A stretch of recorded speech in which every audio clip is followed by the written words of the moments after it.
თეატრალურ უნივერსიტეტსა და ეროვნული ბიბლიოთეკას შორის დაიდო მემორანდუმი, რომლის ფარგლებშიც დღეს განხორციელდა ლევან ზაქარიაშვილის ფილმის თბილისის ჩვენება.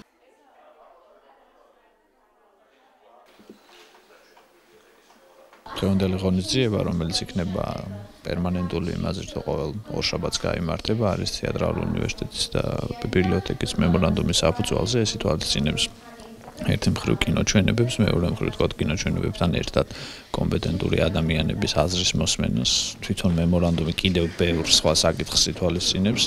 ეს არის დიგიტალიზაცია, ანუ ციფრულ ფორმატში გადაყვანა ყველა იმ წიგნის, რომელიც კინოს და თეატრს ეხება, ასე რომ მე ვფიქრობ, რომ ძალიან ნაყოფიერი თანამშრომლობა გამოგვივა.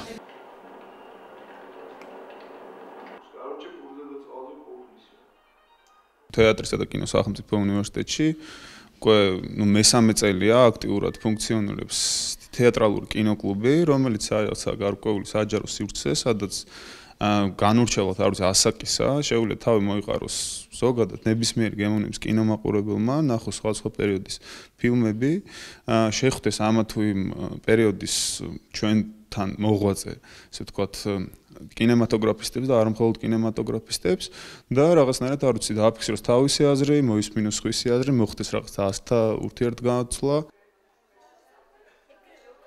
თეატრალურსა და ეროვნულ ბიბლიოთეკას შორის დაიდო მემორანდუმი, რომლის ფარგლებშიც ხორციელდება ღონისძიება პროექტი, ეს არის თეატრალურის კინოკლუბი ეროვნულ ბიბლიოთეკაში.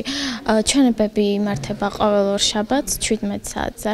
ხოლო დღეს გვექნება ფილმი ლევან ზაქარიაშვილის თბილისი.